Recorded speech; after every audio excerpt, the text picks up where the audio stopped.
Nah, ini dia materi pembelajaran kita pada pertemuan yang keempat di semester genap tahun ajaran 2021-2022 untuk mata kuliah manajemen keuangan. Nah, hari ini kita akan belajar tentang analisa laporan keuangan.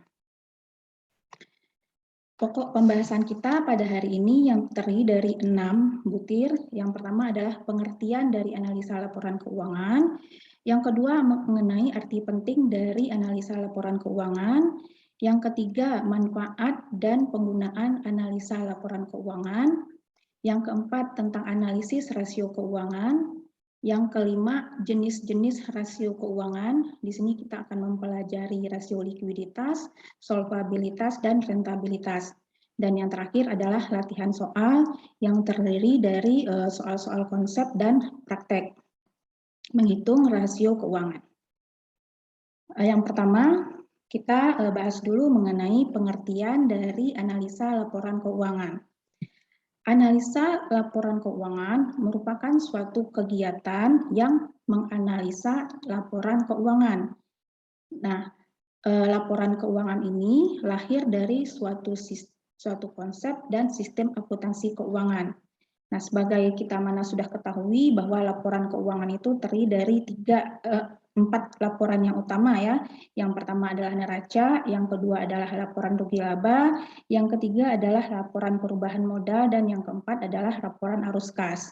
Nah, dengan memahami sifat dan konsep akuntansi keuangan, maka laporan keuangan itu dapat disusun dengan baik sehingga menghindari atau menjaga salah tafsir terhadap informasi yang diberikan melalui laporan keuangan. Nah, makanya pada perusahaan-perusahaan besar, laporan keuangannya perlu diaudit oleh akuntan publik. Nah, itu tujuannya. Oke, selanjutnya kita bahas mengenai arti penting analisa laporan keuangan. Analisis terhadap data keuangan suatu perusahaan dilakukan dengan tujuan untuk memperoleh gambaran tentang perkembangan suatu perusahaan. Analisa rasio keuangan merupakan dasar untuk menilai dan menganalisa prestasi perusahaan. Jadi maksudnya gini, dengan kita menganalisa laporan keuangan, kita dapat membandingkan dari waktu ke waktu bagaimana perkembangan atau bagaimana kinerja keuangan dari perusahaan. Apakah meningkat atau menurun dibanding dengan tahun-tahun sebelumnya. Begitu intinya. Paham ya? Selanjutnya kita bahas mengenai pengguna rasio keuangan. Nah, siapa saja sih user yang menggunakan rasio keuangan? Yang pertama ada manajemen perusahaan. Ya, tujuannya adalah untuk perencanaan dan untuk mengevaluasi kinerja dari perusahaan dan dikaitkan dengan prestasi dari rata-rata industri. Jadi, untuk kita mengetahui apakah kinerja perusahaan kita bagus atau tidak, kita harus membandingkannya dengan rata-rata industri. Yang kedua, bagi manajer kredit, nah ini jelas ya menjadi pertimbangan bagi debitur untuk memberikan kredit. Apakah nanti kira-kira kreditnya dapat dibayar atau tidak? Nah, itu penting. Yang ketiga, bagi para investor. Nah, ini jelas ya, investor itu perlu mengetahui kinerja keuangan, yaitu tujuannya adalah untuk mengevaluasi nilai saham. Apakah nilai saham perusahaan itu masih under value atau sudah over value. Nah, dia nanti akan mempengaruhi keputusan dia dalam berinvestasi. Lalu yang keempat, manajer perusahaan menggunakan analisa rasio keuangan untuk mengidentifikasi kemungkinan dapat melakukan merger dengan perusahaan lain. Nah, ini juga penting ya. Oke, sampai di sini kita lanjutkan ya di slide berikutnya, yaitu manfaat dari analisa rasio keuangan.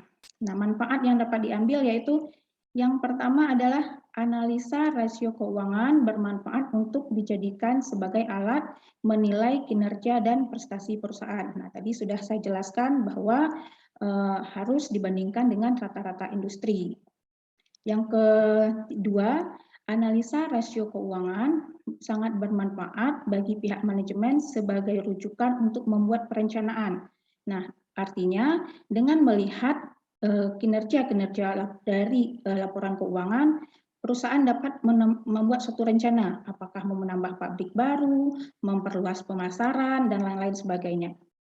Yang ketiga adalah analisa rasio keuangan dapat dijadikan sebagai alat mengevaluasi kondisi dari suatu perusahaan dari perspektif keuangan. Nah, selanjutnya kita akan membahas mengenai analisis rasio keuangan. Ukuran yang sering digunakan dalam analisa keuangan yaitu rasio. Nah, rasio itu adalah alat yang digunakan untuk menjelaskan hubungan antara dua macam data keuangan. Cara pembanding yang dapat dilakukan oleh para penganalisa adalah yang pertama, membandingkan rasio sekarang dengan rasio waktu-waktu yang lalu. Yang kedua adalah membandingkan rasio-rasio dari suatu perusahaan dengan rasio-rasio dari perusahaan sejenis atau rasio industri. Nah, itu cara yang umum digunakan untuk menganalisa rasio keuangan. Pada slide ini, kita akan belajar tentang macam-macam rasio keuangan. Yang pertama adalah rasio likuiditas. Nah, ini berasal dari kata liquid ya. Nah, likuiditas ini adalah rasio yang mengukur kemampuan suatu perusahaan untuk memenuhi kewajiban yang segera akan jatuh tempo. Atau dengan kata lain, rasio likuiditas adalah kemampuan suatu perusahaan untuk memenuhi kewajiban keuangan jangka pendek tepat pada waktunya. Nah, itu tentang rasio likuiditas. Nah, rasio likuiditas ini ada beberapa. Yang pertama adalah current ratio, yaitu kemampuan untuk membayar hutang yang segera dipenuhi dengan aktiva lancar yang dimiliki. Rumusnya adalah current ratio sama dengan aktiva lancar atau current asset dibagi dengan hutang lancar atau current liabilitas. Aktiva lancar itu adalah meliputi kas, surat berharga, piutang, dan persediaan. Nah, sedangkan utang lancar itu adalah adanya di atau current liabilitas meliputi hutang pajak, hutang bunga, hutang wesel, hutang gaji, dan hutang-hutang jangka pendek lainnya. Artinya yang jangka waktu jatuh temponya itu lebih cepat. Nah, menurut Bambang Rianto, suatu perusahaan harus mempertahankan nilai current ratio-nya itu 3:1. Artinya adalah bahwa setiap Rp1 hutang lancar harus dijamin dengan Rp3 aktiva lancar. Ada lagi indikator lain yang menyatakan bahwa apabila nilai dari likuiditas rasio itu di atas 100%, maka perusahaan dikatakan liquid. Sebaliknya, bila nilai likuiditas rasio itu di bawah 100%, perusahaan dikatakan tidak liquid. Nah, ini contohnya. Diketahui total aktiva adalah 2 juta, hutang lancar adalah 500.000, maka berapakah besarnya current ratio dan apa artinya? Nah, berarti current ratio adalah tinggal dibagi ya, hutang lancarnya adalah 200.000 dibagi dengan 500.000. Dapatlah di sini 40 ya, 40%. Nah, artinya 400% ya. Artinya bahwa setiap Rp1 hutang lancar dapat dipenuhi oleh 400 aktiva lancar. Jadi ini perusahaannya sangat liquid ya. Oke, selanjutnya cash ratio. Ini adalah jenis rasio yang kedua dari likuiditas. Rumusnya adalah cash ditambah efek dibagi hutang lancar. Nah, ini contohnya. Jumlah kas diketahui 500.000, lalu efek 100.000 dan hutang lancar 400.000. Maka besarnya cash ratio adalah, nah ini kita tinggal hitung, kita masukin ke rumus, cashnya 500.000 ditambah 100.000 sama dengan 600.000, lalu dibagi dengan hutang lancarnya adalah 400, dapat hasilnya 1,5. Nah, 1,5 ini perhatikan baik-baik ya.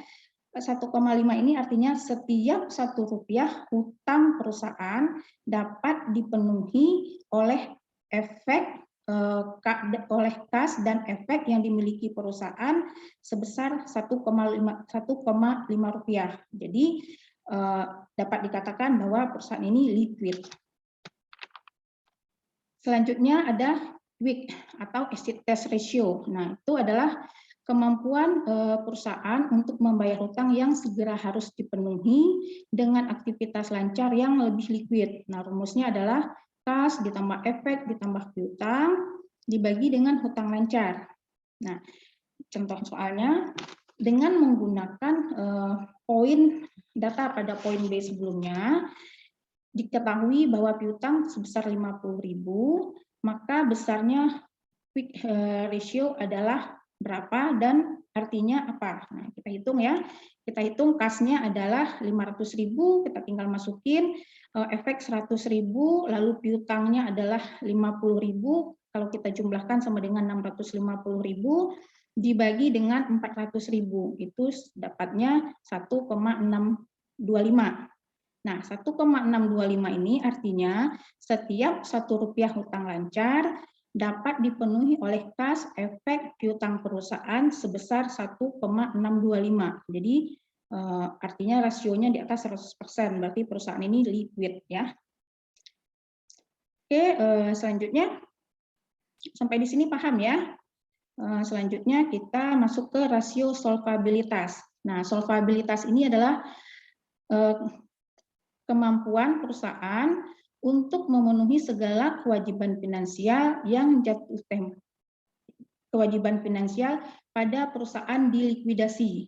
Nah, baik jangka pendek ataupun jangka panjang. Jadi ini lebih luas cakupannya dibanding dengan rasio likuiditas tadi.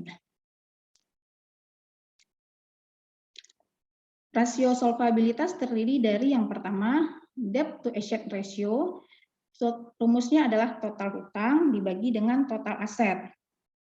Lalu yang kedua adalah debt to equity ratio atau disingkat juga dengan DER, itu jumlah utang dibagi dengan jumlah modal sendiri. Nah, contoh soalnya, diketahui aktiva perusahaan adalah 450.000, lalu jumlah hutangnya adalah 300.000, maka berapakah solvabilitasnya? Jadi gampang ya, kita tinggal masukkan ke rumus.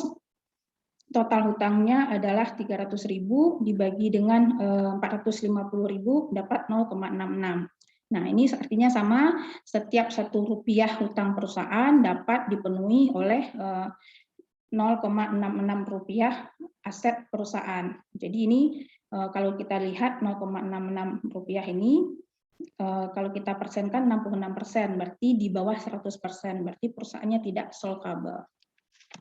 Itu ya, paham ya.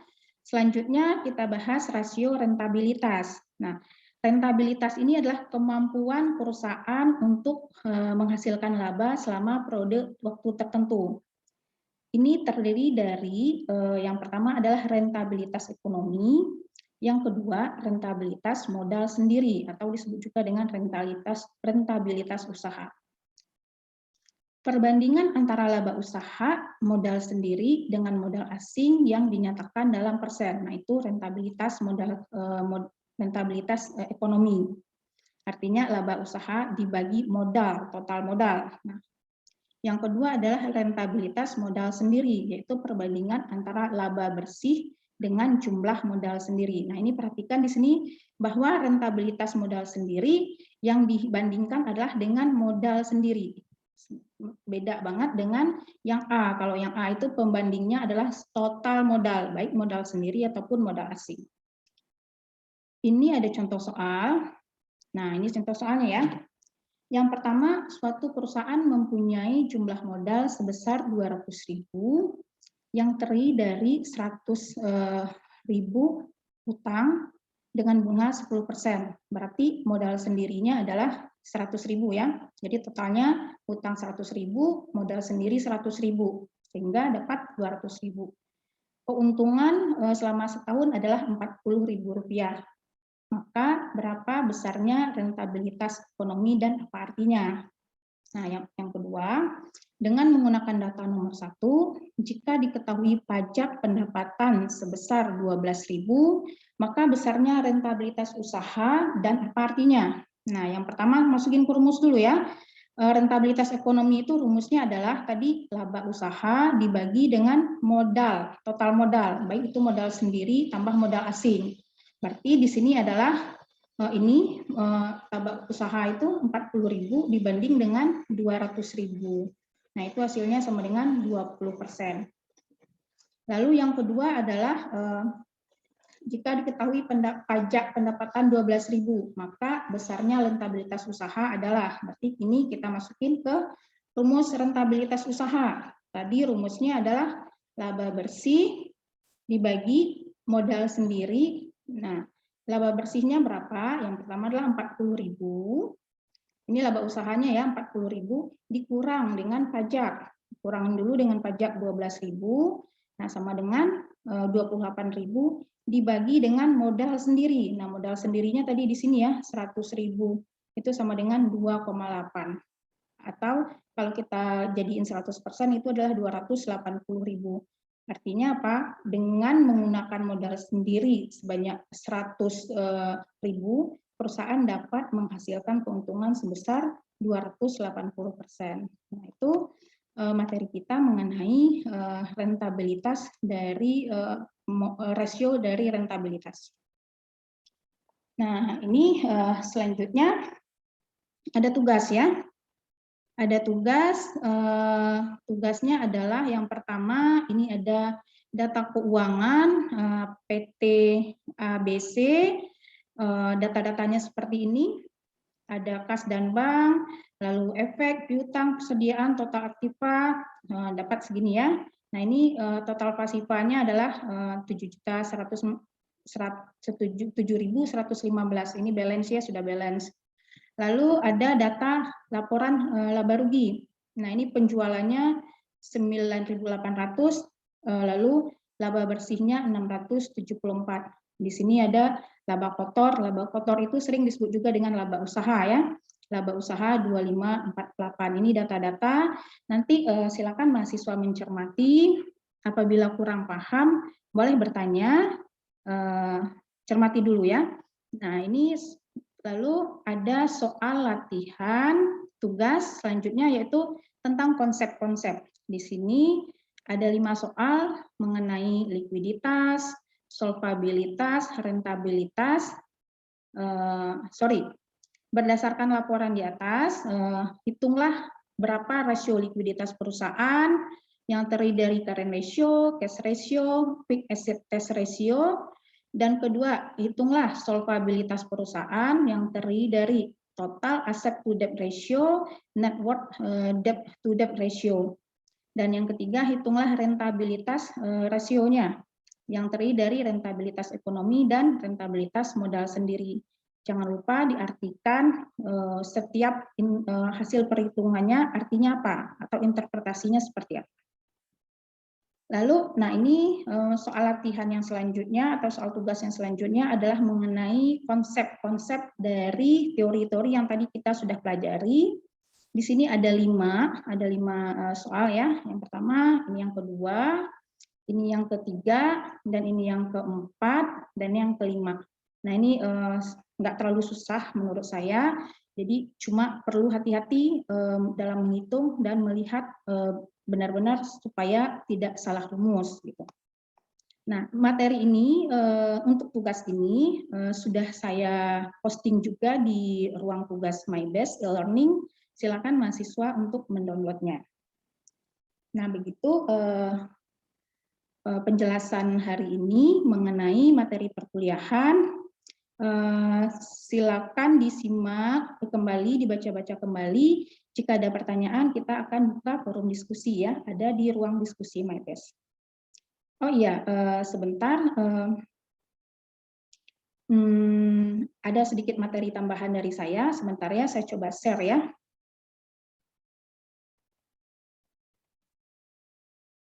Saya coba share ulang.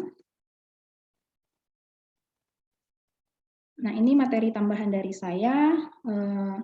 Ini artikel ilmiah tentang pemanfaatan dari analisa laporan keuangan. Nah, ini judulnya adalah artikel ini dibuat berdasarkan hasil penelitian yang dilakukan oleh Kairina Arianti.